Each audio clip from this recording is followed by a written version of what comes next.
యేసు ప్రభు ఇలాగే ఒక గ్రామానికి వచ్చాడు.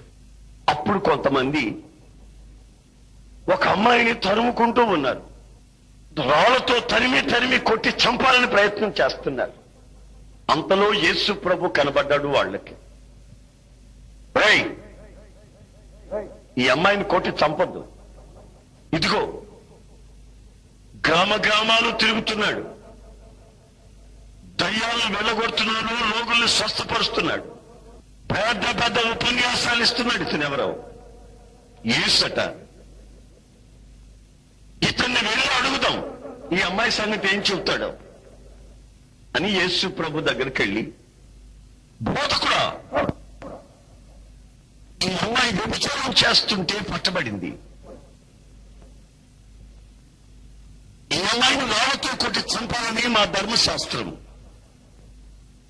గనుక మీరేమంటారు అని యేసుని ఓ ప్రశ్న. అప్పుడు యేసు ప్రభు అన్నాడు, నిజమే, ఇలాంటి వాళ్ళు ఊళ్ళో ఉంటే ఊరు పాడైపోతుంది, యవనస్తులు పాడైపోతారు. ఈ అమ్మాయిని కొట్టి చంపడం మంచిదే, కానీ మీరు పాపం ఎవరు చేయలేదు, వారు మొట్టమొదటి రాయి ఆ అమ్మాయి మీద వేయండి, ఆ తర్వాత వాళ్ళతో అందరూ కొట్టి చంపేయండి అని ఆయన వంగి వేలుతో ఏదో రాసుకుంటున్నాడు, ఏదో రాస్తున్నాడు. ఇలా కాసేపు అయిన తర్వాత తలపైకి ఇలా చూశాడు. చూస్తే ఆ అమ్మాయిని తీసుకొని వచ్చి నేరారోపణ చేసిన వాళ్ళు ఎవ్వరూ అక్కడ కనిపించలేదు. ఆ అమ్మాయి ఒక్కటే నిలబడుకొని ఉంది. అప్పుడు యేసు ప్రభు అంటున్నాడు, అమ్మా, ఎవ్వరూ నిన్ను శిక్షించలేదా? లేదు ప్రభు, లేదు, నన్ను ఎవ్వరూ శిక్షించలేదు. అందరూ ఒకళ్ళ ముఖాలు ఒకళ్ళు చూసుకుని వెళ్ళిపోయారు, నన్ను ఎవ్వరూ శిక్షించలేదు. ఇదిగో నిన్ను శిక్షిస్తే పాపము లేని నేను ఒక్కడినే శిక్షించగలను, కానీ నేను పాపిని శిక్షించేదానికి రాలేదు, పాపిని క్షమించేదానికి వచ్చాను. గనుక నీ ఘోరమైన పాపాలలో నుంచి నేను క్షమిస్తున్నాను. నీవు ఈ రోజున రావాల్సిన దగ్గరికి వచ్చావు, వినవలసిన మాటలు వింటున్నావు. నీ జీవితంలో నీవు ఈ రోజు శిక్షించబడి చంపబడవలసిన దానివి. శాస్త్రాలు నిన్ను చంపమంటే శాస్త్రజ్ఞానం కలిగిన వాళ్ళు రాళ్లతో నీ ఎదుట నిలబడితే ఈ శిక్షా విధి నుండి నేను నిన్ను తప్పించాను. గనుక నీవు ఇక మీదట పాపం చేయొద్దమ్మా అని యేసు ప్రభు అన్నాడు ఆ అమ్మాయితో. ఏమన్నాడు? ఏమన్నాడండి? పాపం చేయొద్దని కాదు ఆయన అన్నమాట, ఇక మీదట పాపము చేయవద్దు. అంటే ఇంతవరకు నువ్వు పాపివి, తెలిసి చేసావో తెలియక చేసావో మొత్తం మీద చేశావు, పరిస్థితుల ప్రభావంలో పడి పాపం చేశావు,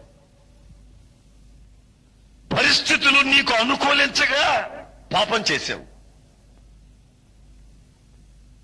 ఆశలు చంపుకోలేక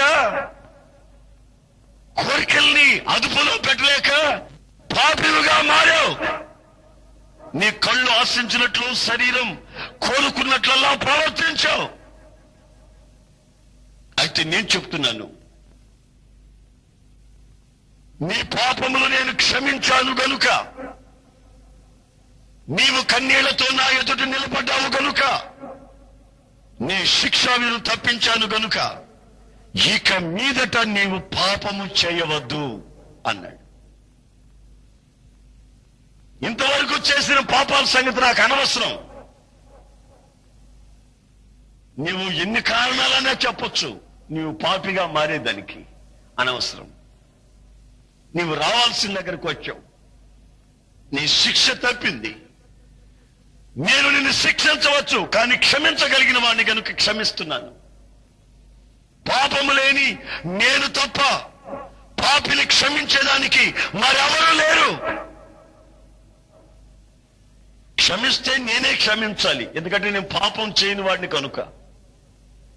పాపిని క్షమించాలంటే పాపము చేయని వాడు కావాలి. అందుకే ప్రభువైన యేసుక్రీస్తు సుచరిత్ర కలిగిన దేవుడిని సవాల్ చేసి చెప్తున్నాను నేను. ప్రభువైన యేసుక్రీస్తు కామ క్రోధ మద మాత్సర్యాలను చెప్తున్నాను నేను. ప్రభువైన యేసుక్రీస్తు ఈ మరణాన్ని జయించి పునరుద్ధరణై మనిషికి ఈ రోజు సహాయం చేస్తూ ఆయన జీవాన్ని క్షణక్షణము మానవుని జీవితంలో ప్రత్యక్షపరుస్తున్న దేవుడు. ఆయన పేరు నజరేయుడైన యేసు. ఆ యేసు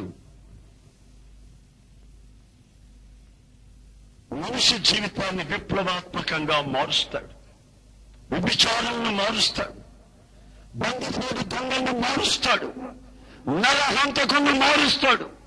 నీ పాపము ఎంత ఘోరమైన రక్తం వల్ల ఎర్రదైనా సరే నీ పాపాన్ని క్షమించి ఆయన రక్తము చేత నిన్ను కడిగి విడుదల చేసి పాపములో నుంచి విమోచన కలుగు చేస్తాడు. మరలా పాపపు జోలికి వెళ్ళనివ్వకుండా ఆయన పవిత్రమైన శక్తి నిన్ను ఆవరించి నిన్ను పవిత్రమైన మార్గాలలో నడిపించగలదు. ఆయన పరిశుద్ధుడు గనుక ఆయన ఉన్నట్టుగానే నీవు ఉండాలని ఆకాంక్షించే దేవుడు నజరేయుడైన యేసు. పాపాన్ని సమర్థించేవాడు కాదు, పాపాన్ని కప్పిపెట్టేవాడు కాదు. తాను అక్రమంలో బ్రతుకుతూ నేను చేస్తే లీలలు, మీరు చేస్తే పాపమని చెప్పే మూర్ఖుడు కాదు. నా ప్రభువైన యేసుక్రీస్తు పరిశుద్ధుడు. ఆయన పాపము లేకుండా పాపము చేయకుండా ఆజన్మ బ్రహ్మచారి అయి పవిత్రమైన ఆశయాన్ని ప్రపంచానికి ప్రత్యక్షపరచిన వాడు. మానవాళికి పవిత్రతని నిరూపించగలిగిన వాడు. ప్రియమైన సహోదరులారా, ఈ అమ్మాయితో అంటున్నాడు ఒక్క మాట, అమ్మా నీవు ఇక మీదట పాపం చేయొద్దమ్మా అన్నాడు. అలాగే బాబు, అలాగే. ఎందుకు చేస్తాను బాబు, ఈరోజు వాళ్ళకి దొరికాను, నన్ను చంపేసేవాళ్ళు, నువ్వు నన్ను బతికిచ్చావు, ఇంకెందుకు చేస్తాను బాబు, పాపం ఎందుకు చేస్తానయ్యా అంటూ తల బాగాని ఊపి వెళ్ళిపోతా ఉంది. ఆ వెళ్ళిపోతూ ఉన్నప్పుడు సహజంగా మానవ బుద్ధి ఏమిటంటే, మనిషి స్వభావం ఏమిటంటే, ఏది మనం చేయొద్దంటామో అది చెయ్యాలనిపించి అది చేసి తీరుతారు. చేస్తే ఏమవుతుంది అని ఒక ప్రశ్న మనిషిలో ఉత్పత్తి అవుతా ఉంది. అది మానవ స్వభావం. ఈ అమ్మాయి వెళ్తా వెళ్తా నా కర్మ కొద్దీ ఈ రోజున దొరికా, నేను వ్యభిచారిని అయ్యా, బాగానే ఉంది. దొరక్కుంటే ఎంతమంది ఉన్నారు? ఈ అమ్మాయి ఆలోచన. నేను ఈ రోజు దొరికాను కనుక వ్యభిచారిని అయిపోయా. దొరక్కుండా ఎంతమంది ఉన్నారు? ఎవరి ముఖం చూసానో కానీ ఈరోజు చిచి దొరికా, ఇక మీదట దొరకకుండా బ్రతకాలి అని ఒక ఆలోచన. మరలా ఇంకో ఆలోచన ఏమిటంటే, ఇక మీదట చేయొద్దన్నాడు. చేస్తే ఏమవుద్దంట? అసలు ఈయనెవరు నన్ను చేయొద్దనే దానికి? అది నేచురల్ గా, ప్రకృతి సహజంగా ప్రతి ఒక్కరిలో వస్తున్న ఆశలు, కోరికలు, వాంఛలు కదా. దాహమైనప్పుడు నీళ్లు తాగితే తప్ప, ఆకలైనప్పుడు అన్నం తింటే తప్ప. అలాంటి శరీర కోరికలు వచ్చినప్పుడు వాటిని నెరవేర్చుకోవడం తప్ప అనే భావన కలిగి, చేస్తే ఏమవుతుంది, చేయొద్దన్నాడు బాగానే ఉంది, చేస్తే ఏమవుతుంది అనే ప్రశ్న. ఈ చరిత్ర అలా పెట్టండి. నేను ఇంకో సంగతి చెప్తున్నాను వినండి. ఇంకో సంగతి ఏంటంటే, యేసుక్రీస్తు ఒకరోజు 38 సంవత్సరాలు రోగముతో పడి ఉన్న ఒకరి దగ్గరికి ఆయన వెళ్ళాడు. యెరూషలేములో ఈ బెతెస్దా కోనేటి దగ్గరికి వెళ్ళాడు. నేను యెరూషలేము వెళ్ళినప్పుడు మొట్టమొదటి నేను చూసింది ఈ బెతెస్దా కోనేరే. నా హోటల్కి దగ్గరలో ఉంది, ఆ గొర్రెల ద్వారం దగ్గర. హోటల్లో నుంచి కిందకి దిగొచ్చి మరి వెళదామా అనుకునేసరికి ముందు ఇది చూడాలండి అన్నారు. ఏంటంటే బెతెస్దా కోనేరు. ఆ కోనేరు దగ్గరికి వెళితే నాకిప్పుడు ఎవ్వరూ రోగులు కనిపించలేదు. కానీ యేసు ప్రభు రోజుల్లో వేవేల కొలది రోగులు. ఈ పెద్ద హాస్పిటల్లో కూడా అన్ని రోగులు, అంతమంది రోగులు ఉంటారో ఉండరో, కానీ అంతమంది రోగులు అక్కడ ఉన్నారు. చుట్టూ పెద్ద ప్లాట్ఫామ్, అంత రోగులు, మండపాల 5 మండపం ఇలాగా ఉన్నాయి అక్కడ బెతెస్దా కోనేరు దగ్గర.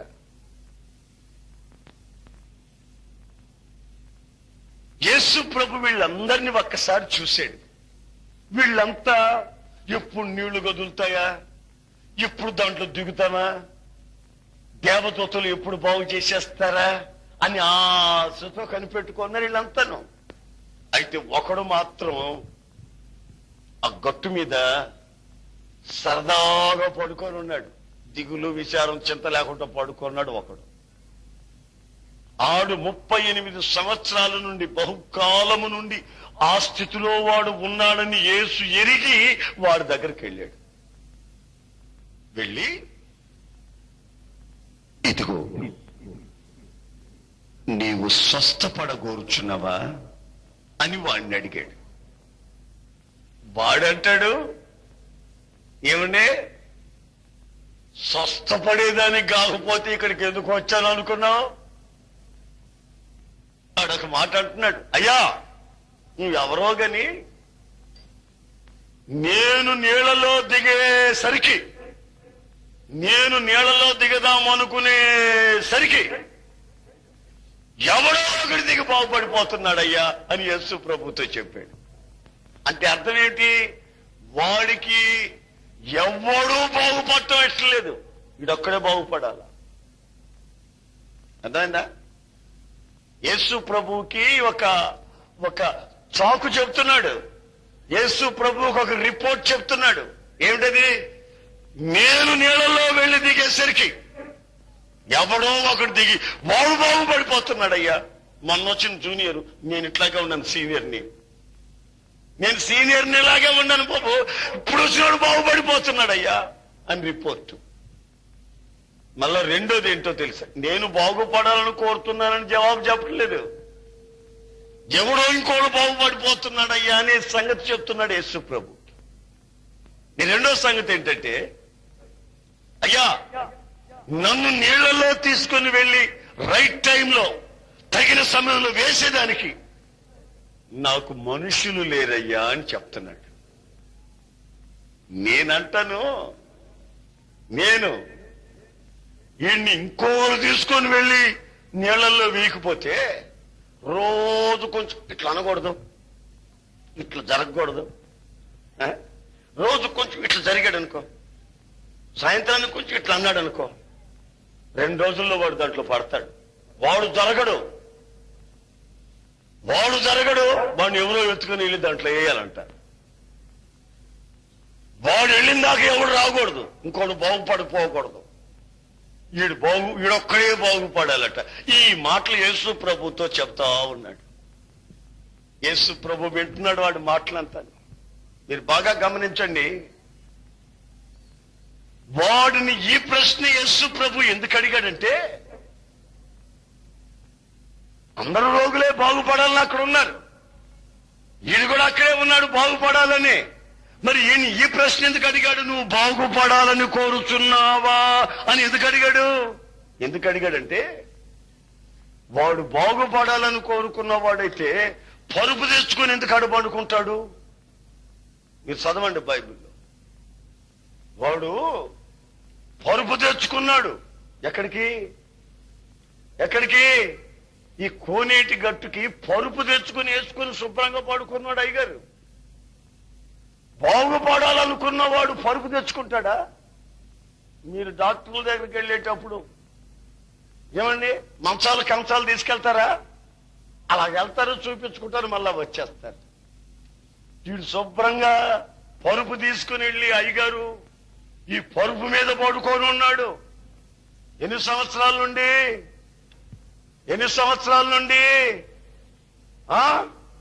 38. అప్పుడు యేసు ప్రభుకు వయసు ఎంత చెప్పండి? 30 అనుకుందాం, 31 అనుకుందాం, 32 అనుకుందాం. అంటే యేసు ప్రభు పుట్టక మునిపే ఈడు పుట్టున్నాడు. ఈడు రోగం సర్వీసును యేసు ప్రభు వయసు ఒకటి. ఆ కోనేటి గట్టును పడుకుని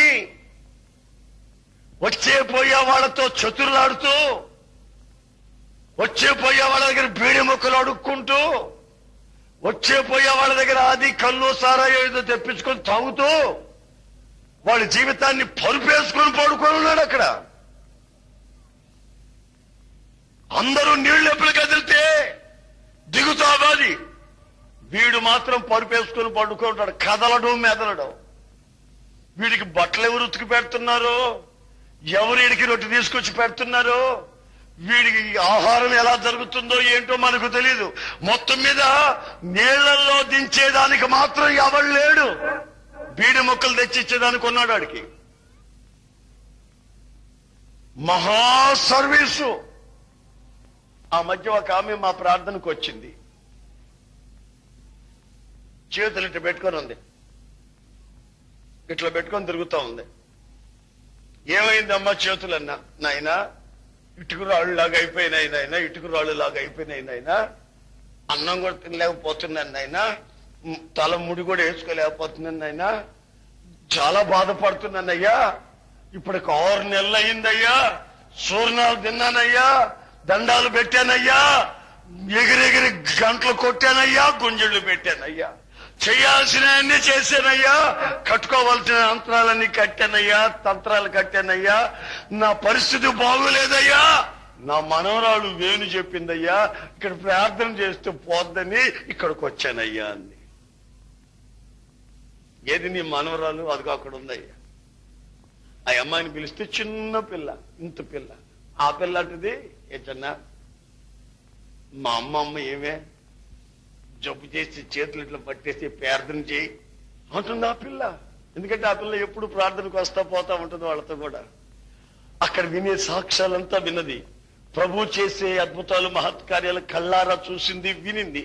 ఆ చిన్న పిల్లకి మా అమ్మమ్మకి స్వస్థత కలుగుతుంది అనే జ్ఞానం కలిగి ఆమెను తీసుకొని వచ్చింది. ఈమె ఇట్లా పెట్టుకొని తిరుగుతుంది. నేను ప్రార్థన చేస్తామని దగ్గరికి వెళితే సుట్టకాంపు ఆ మనిషి దగ్గరికి వెళితే కంపు, సుట్టకంపు. నేనన్నాను, ఏమ్మా నువ్వు సుట్టగా తాగుతావా అన్న. నాయన ఇప్పుడు అలవాటు కాదు బాబు, 8 సంవత్సరాల వయసు నుంచి నేను తాగుతాను, మహా సర్వీసు నాకు. ఏంటి సుట్ట సర్వీస్ ఎక్కువ అనింది. సరే కానీ ఇది మానేసేయి, నీ ఆరోగ్యం కంటే ఎక్కువ ఏమైంది, నేను ప్రార్థన చేస్తానమ్మా అన్న. నాయనా నేను మానలేను, నేను కూలీనాలు చేసుకుంటా పొలంలో తిరుగుతా ఉంటానయ్యా, పొలం వెళ్తా. కానీ మా రైతులంతా గాలిలో చుట్టగాల్చుకోలేక నా దగ్గరకు వస్తారు. నాగరత్నమా కొంచెం చుట్టగాల్చి పెడతావా అని వస్తారు. ఒకే అగ్గిపుల్లతో చుట్టగాల్చిస్తారు మా రైతులకి. మహా సర్వీసు. ఏం సర్వీసు? చుట్ట సర్వీసు. కొందరికి సినిమాలు సర్వీసు, కొందరికి వ్యభిచారపు సర్వీసు, కొందరికి అక్రమ సంబంధాల సర్వీసు, కొందరికి పేకాడు సర్వీసు, కొందరికి బూతులు సర్వీసు, కొందరికి వడ్డీ లెక్కలు కట్టే సర్వీసు. రకరకాల సర్వీసు అన్నమాట జనానికి. అయితే ఆమెకున్నది సుట్ట సర్వీసు. మానమంటే నా వల్ల కాదు బాబు. 8 ఏళ్ళప్పుడు మా సొంత బాబాయే నేర్పించాడు నాకు. ఆడపిల్లలను కూడా ఆయనకి తెలియకుండా నేర్పించాడయ్యా. నా వల్ల కాదంటే కాదని ఒకటే మాట. నేను ప్రార్థన చేసి ఒక మాట చెప్పా, నువ్వు సుట్టేట తాగుతావు, నేను చూస్తాను పోమ్మన్నా. ఏంటినైనా అంత మాట అన్నావు, నేనే చూస్తాను పోమ్మన్నా. వెళ్ళిపోయింది. ఆ మరుసటి రోజు పొద్దున్నే కొత్త అగ్గిపెట్టి తీసుకొని సుట్ట తీసుకొని వెళ్లాల్సిన చోటుకి వెళ్ళి కాలుస్తా ఉంటే ఒక పుల్ల కాలుస్తా ఉంటే అగ్గిపెట్టిలో ఉన్న పుల్లలన్నీ అయిపోయినాయి కానీ సుట్ట కాలేదంట. అప్పుడు నా మాట గుర్తొచ్చి ఎట్లా కాలుస్తావో చూస్తామన్నాడని చెప్పి ఆ చుట్ట తీసి ఇస్సిరి కొట్టి, నా ప్రభువా, నా దేవా, యేసయ్యా, నేను ఎంత శక్తి ఉందని నాకు తెలియదయ్యా, ఇక నేను దీన్ని ముట్టను అని తీర్మానం చేసుకుంది. ఆ మరుసటి వారం మరలా మనవరాలతో వచ్చింది. ప్రార్థన చేశాను, అంది, వందనాలంది, చేతులెత్తి హల్లెలూయా అని చెప్పింది. నాకు మహా సంతోషంగా ఉంది. ప్రభువా, ఈ మనిషిని మార్చావు అని. ఏమైందమ్మా సుట్ట అన్నా. అయ్యా, నువ్వు చెప్పినట్టే ఆ మరుసటి రోజు నుంచి నేను ముట్టలేదయ్యా. ఇంకో సంగతి చెప్పనా, ఇంటి పక్కనోడు ఎవడన్నా సుట్ట తాగితే నాకు వాంతి వచ్చేస్తుంది. ఏమైందమ్మా? ప్రభు నన్ను మార్చేశాడయ్యా, ప్రభు నన్ను మార్చాడయ్యా. ప్రియమైన సహోదరులారా, నేను ప్రకటిస్తున్న యేసు మనిషిని విప్లవాత్మకంగా మారుస్తాడు.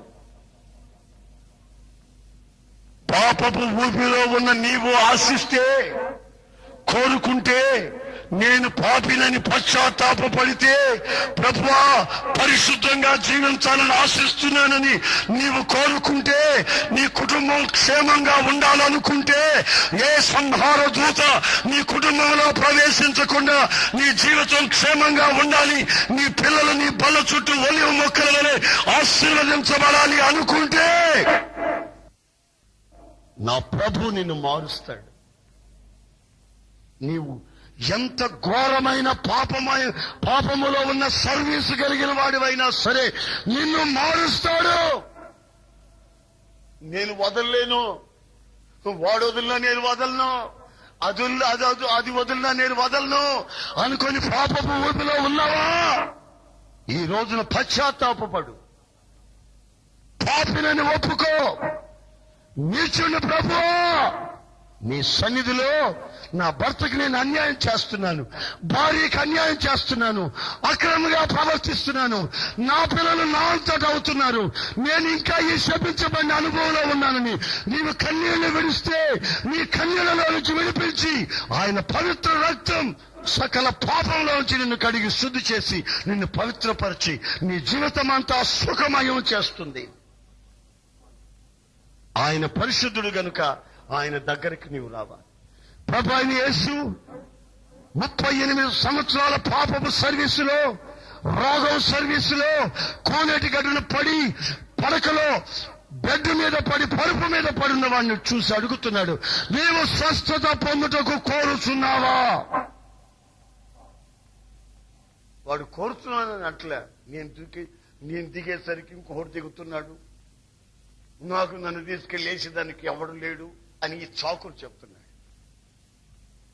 ప్రభు అని దౌర్భాగ్య స్థితిని ఎరిగి ఏం చేశాడు తెలుసా? ఇదిగో పైకి నీ పరుపును తీసుకొని లేచినాడు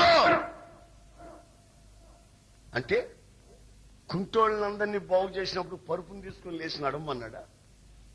ఏమయ్యా, నాకే చెప్తున్నావా పరుపును తీసుకుని నడవమని? అందరికీ చెప్పావా అని మనిషి బుద్ధులు ఇవన్నీ. నువ్వు ఎందుకు యేసు ప్రభు ఆ పడకను తీసుకొని లేచి నడవమంటున్నాడంటే, వీడి బుద్ధి ఎలాంటి బుద్ధి అంటే, కొంచెం బాగుపడ్డ తర్వాత మరలా అటు తిరిగి వచ్చి యేసు ప్రభు అటు వెళ్ళిన తర్వాత మరలా ఆ పాత పడకలోనే పడుకుంటాడు.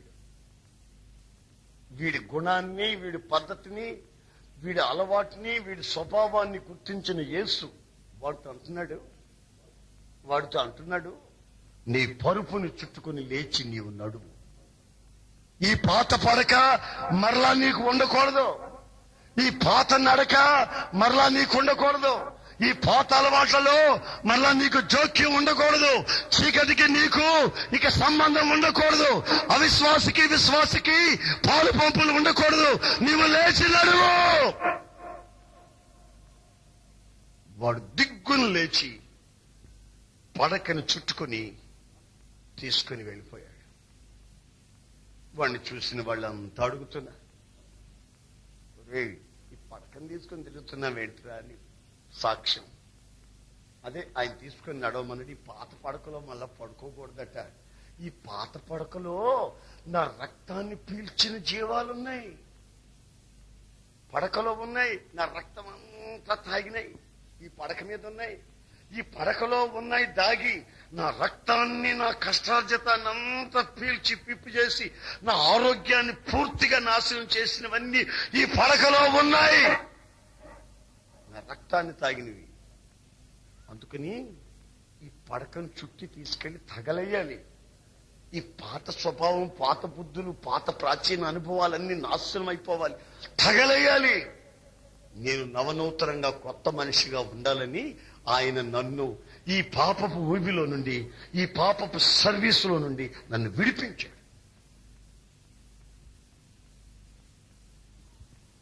వాళ్ళు ఊరెళ్ళిపోయాడు. అందరికీ సాక్ష్యం చెప్పుకున్నాడు.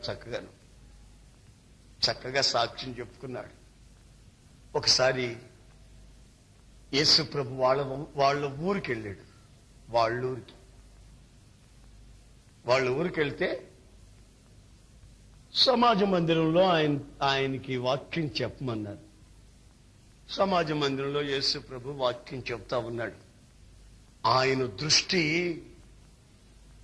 వీడిని వెతకతా ఉంది. ఫలానా వాడు 38 సంవత్సరాల సర్వీసోడు, రోగం సర్వీసోడు బాగుపడ్డాడు కదా, వాడు ఈ ఊరుడే కదా, ఆడు వచ్చాడా లేదా అని చూస్తున్నాడు. చూస్తుంటే అదిగో అక్కడున్నాడు, అదిగో అక్కడున్నాడు. వాడిని యేసు ప్రభు చూశాడు. వాడు కూడా అదిగో నేను వచ్చిన్నాను అని ఇద్దరు పలకరించుకున్నారు. యేసు ప్రభు వాక్యం అంతా అయిపోయిన తర్వాత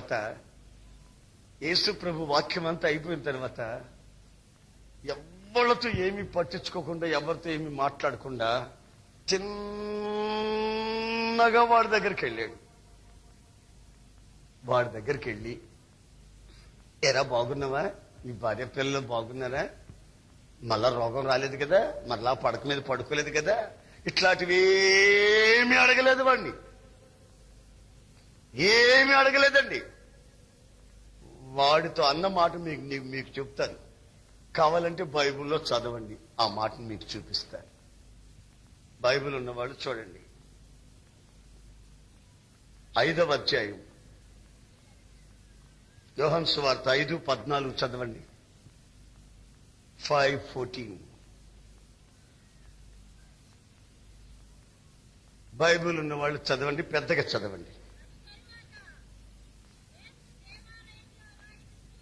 దేవాలయములో, ఒక సినగోగులో, సమాజ మందిరంలో యేసు వాణిని చూచి,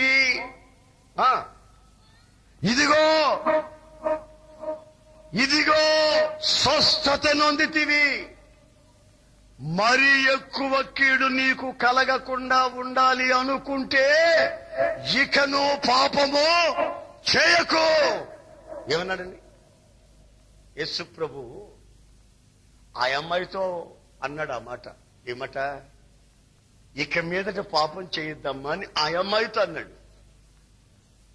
ఆ అమ్మాయి మనసులో పుట్టిన ఆ పుండుకి జవాబు ఇక్కడ కనబడుతుంది. ఏమిటయ్యా జవాబు అంటే, ఇదిగో నీవు స్వస్థత నొందావు,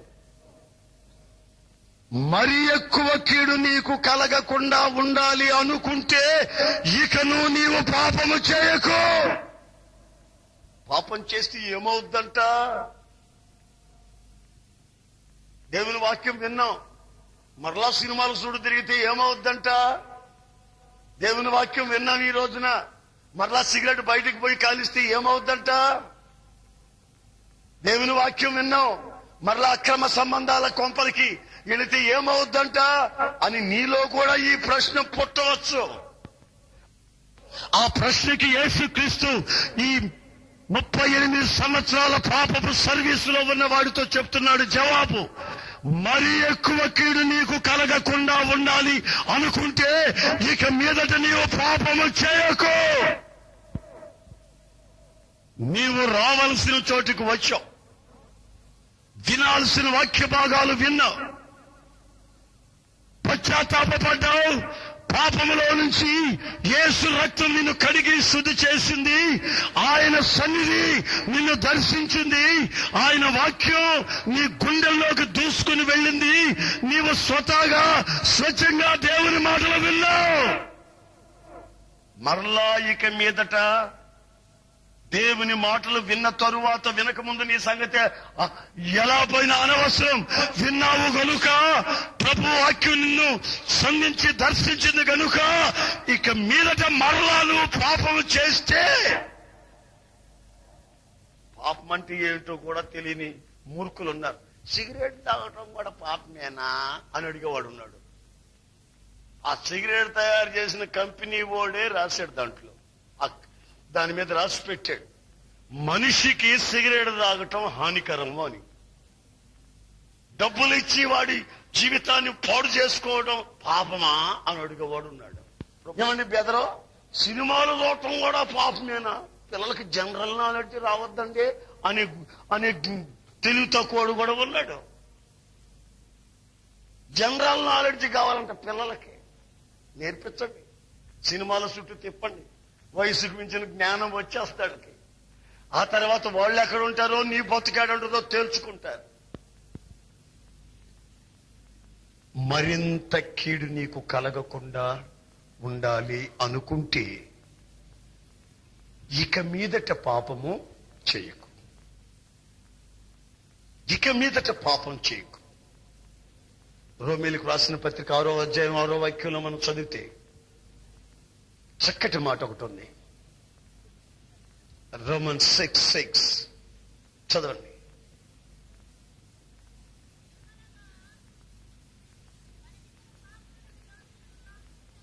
మనము ఇక మీదట పాపమునకు దాసులము కాకుండుటకు పాప శరీరము నిరర్థకమగునట్లు మన ప్రాచీన స్వభావము ఆయనతో కూడా సిలువ వేయబడినని ఎరుగుదము.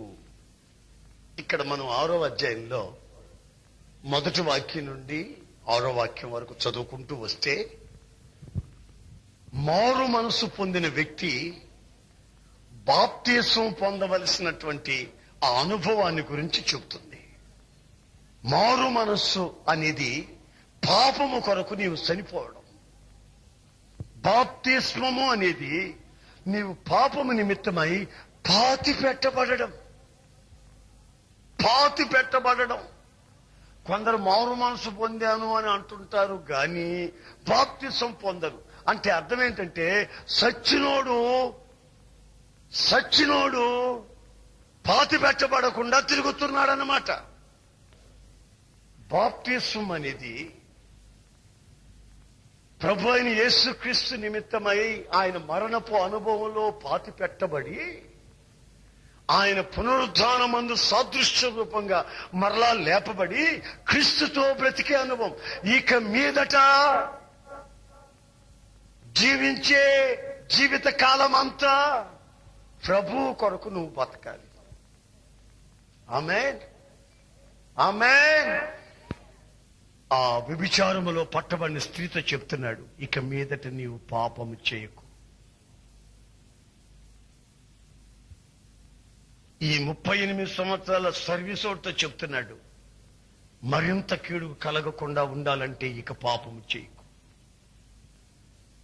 రోమీయులతో పౌలు చెప్తున్నాడు, ఇక మీదట పాపముతో జోలి కలిగి ఎలాగ పాపములో జీవిస్తావు? నువ్వు విను వెంటనే మనసును మార్చుకుని పాపక్షమాపణ నిమిత్తం బాప్తిస్మము పొంది నూతన జీవం పొందినట్లుగా నీవు క్రీస్తు కొరకు సాక్షిగా నీవు లేవాలి. ఇంకా మనం బైబిల్లో లోతుగా వెళ్ళిపోతా ఉంటే ఎఫెసీ పత్రికలో మరొక మాట ఉంది.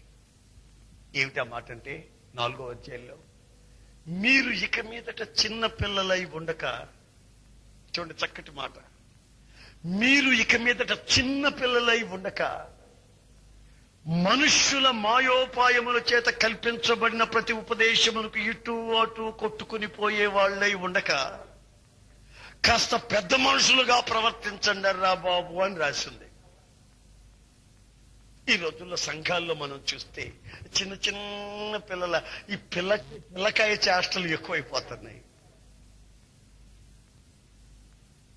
ఆ మధ్య పాస్టర్ గారికి ఎవరో ఒక ఆమె 10 రూపాయలు ఇచ్చిందంట మీటింగులకని, ఇంకొక ఆమె ఏమో 10 రూపాయలు ఇచ్చిందంట. పాపం ఆయన చాలా భయంతో అన్ని రాసి పెట్టుకుంటున్నాడు. ఆఖరి రోజు చదివింపుల్లో చెప్పాలి కదండి, అందుకని రాసి పెట్టుకుంటున్నాడు. వీళ్ళు 116 ఇచ్చారు, వీళ్ళు 15 రూపాయలు ఇచ్చారు, వీళ్ళు 5 రూపాయలు ఇచ్చారు, ఇంజనీర్ గారు 3 రూపాయలు ఇచ్చాడు, లెక్చరర్ గారు 2 రూపాయలు ఇచ్చారు. ఇవన్నీ రాసి పెట్టుకుంటున్నాడు పాపం చదువుదామని. పాపం ఆఖరి రోజు గడగడలాడుతూ చదివాడు. నేను ప్రార్థన అయిపోయింది. అక్కడ ఒక ఆమె లేచి పాస్టర్ గారిని ఇష్టం వచ్చాడు తిడుతోంది. ఏంటమ్మా అని అడిగితే, నేను 10 రూపాయలు ఇస్తే చదవలా, నేను 10 రూపాయలు ఇస్తే అది చదవలా, వాడిని ఈసారి ఎలక్షన్లు ఓడగొట్టి పాస్టర్ ఉద్యోగం తీసేయాల, చదవలా 10 రూపాయలు నేను ఇస్తే. సంఘాలలో చిన్నపిల్లల్లాగా పాస్టర్ని పట్టుకున్నట్టు మాట్లాడుతుంటే నాకు గుండె గబ్బీలమనిపోయింది.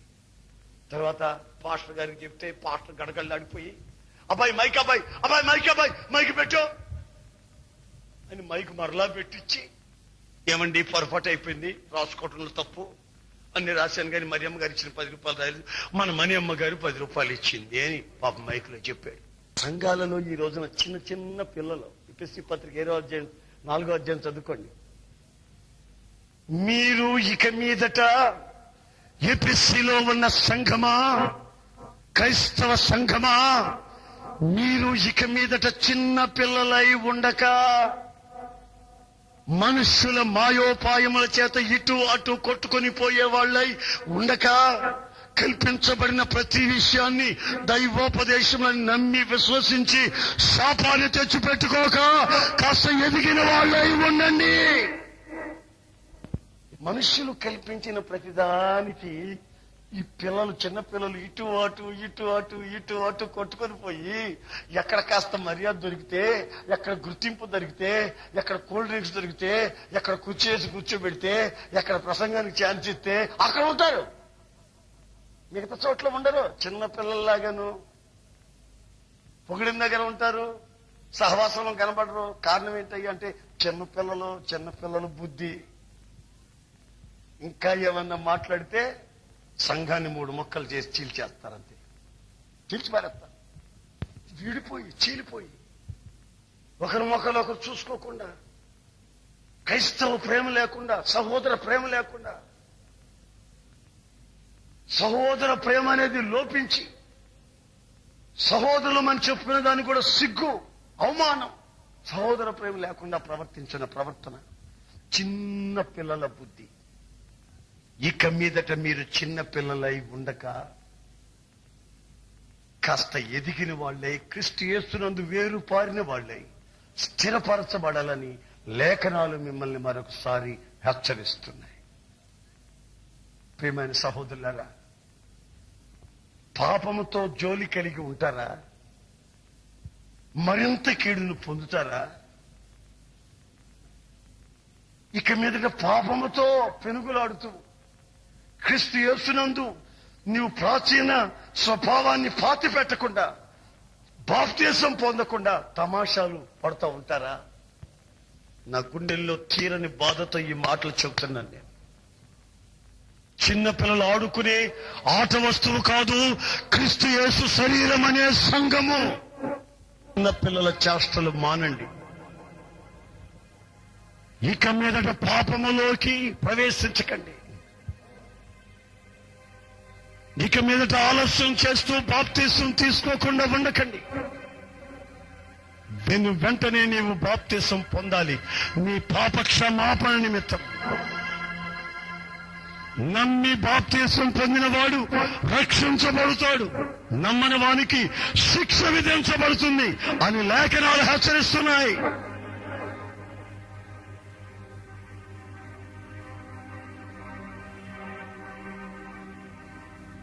తలలు వంచండి ప్రియులారా, భయభక్తిగా ఆయన సన్నిధిలో కన్నీళ్లతో కనబడింది. ప్రభువు, నేను పాపిని, ప్రభువా నేను పాపిని, ప్రభువా నా సంఘములో చిన్నపిల్లల చేష్టలు ఎక్కువైపోతున్నాయి, ఎదిగిన వాళ్ళని నా సంఘంలో నేను చూడలేకపోతున్నాను, నేను ఎదిగిన మనిషిగా కనిపించట్లేదయ్యా. చీటికి మాటికి అలగడం, పదవుల కొరకు ప్రాకులాడడం, పదవుల కొరకు ప్రాకులాడడం, చీటికి మాటికి అలగడం, సంఘ పరిపాలనా జ్ఞానాన్ని లేకపోవడం, పరిస్థితులన్నీ తారుమారైపోవడం, నీ వాక్యానికి నేను దూరం అయిపోతున్నానయ్యా, నన్ను క్షమించు క్షమించు క్షమించు. మరలా మరలా పాపం వైపు వెళితే మరింత కీడు జరుగుతుందని నువ్వు చెప్తున్నావు. గనుక నీ సన్నిధిలో నేను ఎలా ప్రవర్తించాలో నీ సన్నిధి కాంతి చేత నన్ను నడిపించమని అడగండి. ఎంతకాలం నీవు చీకట్లో చిందులాడుతావు, ఎంతకాలం పాపముతో చేయి కలుపుతావు, ఎంతకాలం అక్రమాల వలయంలో పడి నాశనమైపోతావు. నీవు ఆత్మలో ఎదుగునట్లు క్రీస్తుతో వేరుపారి పెద్దరికాన్ని పొంది ముందుకు సాగాలి.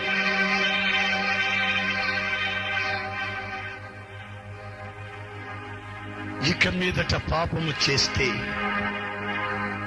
మరింత కీడు. పాపముతో నీకెంతకాలం సర్వీస్ ఉన్నా సరే, ఈ రోజున ఒక తీర్మానానికి వస్తే ఆయన నిన్ను పాపపు ఊపిలో నుంచి విడిపించి నిన్ను నీ కుటుంబాన్ని స్వర్గసీమగా మార్చగలడు. తీర్మానం పొందిన వాళ్ళు, తీర్మానం చేసిన వాళ్ళు మీ కుడి చేతినెత్తి చూపించండి. నేను మీ కొరకు ప్రార్థన చేయబోతున్నా.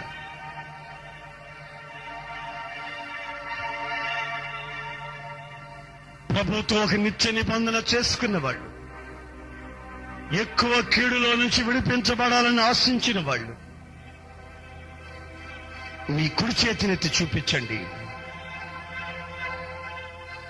క్రీస్తు యేసునందు చిన్నపిల్లలై ఉండక ఎదిగిన వాళ్ళై కనిపించినట్లు ఆశపడిన వాళ్ళు చేతులెత్తండి. నేను మీ కొరకు ప్రార్థిస్తాను.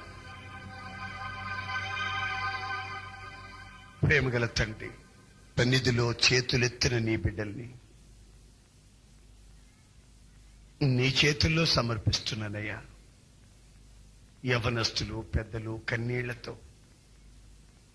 తమ వ్యక్తిగత జీవితాలని అర్థం చేసుకుని చేతులెత్తి నీ ద్వారా కలిగే ఆశీర్వాదానికి ఆశిస్తున్నారు. వాళ్ళని పరిశుద్ధపరిచి దీవించి నీ రక్తం చేత కడిగి విడుదల చేసి సంఘములో ఎదిగిన వాళ్లే కనిపించి మీ మహిమగల రాకడ కొరకు సిద్ధపరచమని నజరేయుడైన యేసు నామములో అడుగుచున్నాను తండ్రి, ఆమేన్. మన ప్రభు అయిన యేసు క్రీస్తు కృప, తండ్రి అయిన దేవుని ప్రేమ, పరిశుద్ధాత్ముని యొక్క సహవాసము ఇప్పుడు ఎల్లప్పుడూ సదాకాలము మన అందరికీ తోడైయుండును గాక. ఆమేన్.